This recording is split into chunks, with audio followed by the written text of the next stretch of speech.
একটি দল বিদেশ থেকে তারা দলকে পরিচালনা করছে। এই বাংলাদেশের জমিনে বিদেশে বসে বসে কোন দল, কোন রাষ্ট্র পরিচালনার স্বপ্ন কেউ দেখবেন না। এই বাংলাদেশকে নেতৃত্ব দিতে হলে বাংলাদেশের মানুষের সাথে বসে, মানুষের সাথে থেকে এই বাংলাদেশকে নেতৃত্ব দিতে হবে। আপনারা আমাদের শহীদ মীর কাসেম আলী ভাইকে হত্যা করেছিলেন। শহীদ মীর কাসেম আলী ভাই যখন তথাকথিত জুডিশিয়াল কিলিং এর মাধ্যমে জামায়াতের নেতৃবৃন্দকে গ্রেফতার করা শুরু হলো, তখন আমার মীর কাসেম আলী ভাই বিদেশের মাটিতে ছিলেন।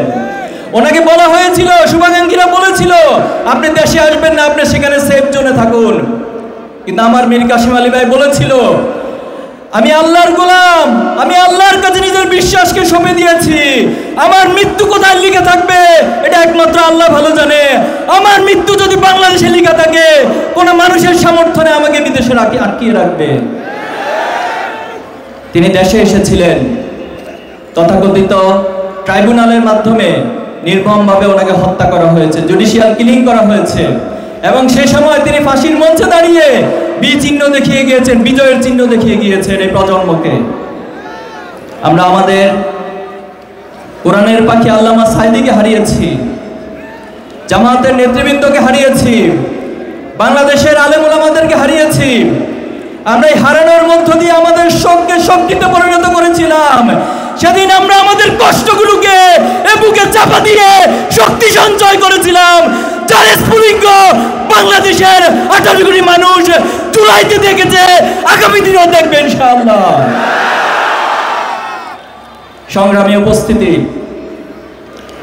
একটি দল, আমরা তাদেরকে সম্মান করি, শ্রদ্ধা করি। শহীদ প্রেসিডেন্ট জিয়াউর রহমানের হাতে গড়া দল যে বিএনপি, এখন আর শহীদ জিয়ার যে প্রেসিডেন্টের যে দল, তার যে চিন্তা ছিল, সে আদর্শের বিএনপি এখন আর নাই। খালেদা জিয়ার মতো আপসীর নেত্রীর যে বিএনপি, সেই বিএনপি আজকে আর নাই। আজকের সেই দল একটি হত্যাকারী দলে পরিণত হয়েছে। এই গত 1 বছরের ব্যবধানে তারা 200-র বেশি মানুষকে হত্যা করেছে। 150-এর বেশি শুধুমাত্র তাদের নিজেদের অন্তকোণ দলে তারা হত্যাকাণ্ড ঘটিয়েছে।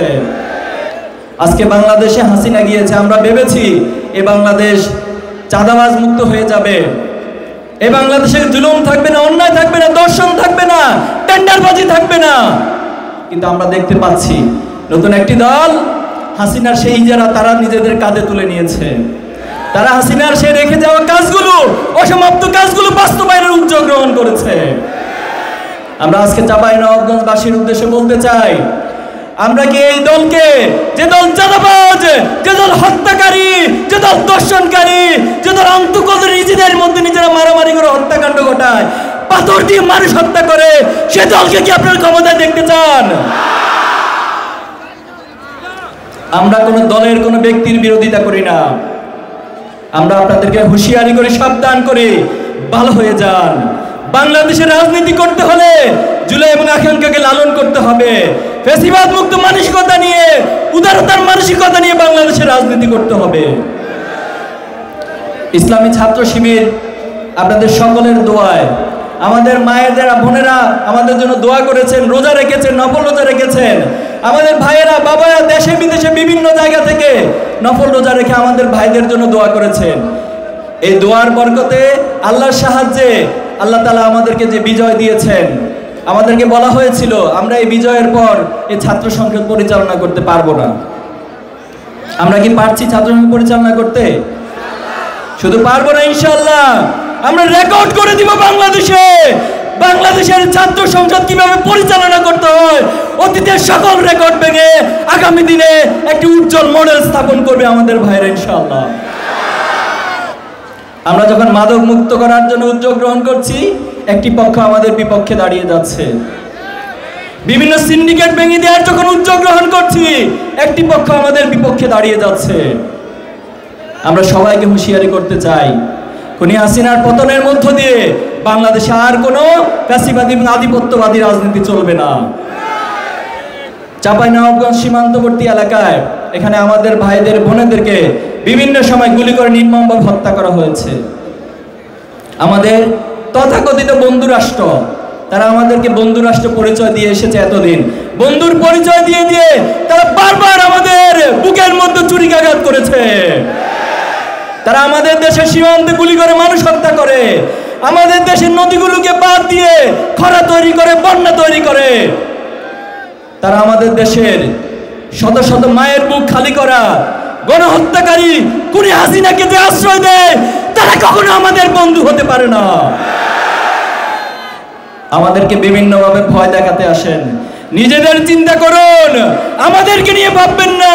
নিজেদের চরকায় তেল দিন, নিজেদের রাজ্যগুলোকে কন্ট্রোল করুন, বাংলাদেশকে নিয়ে ভাববেন না।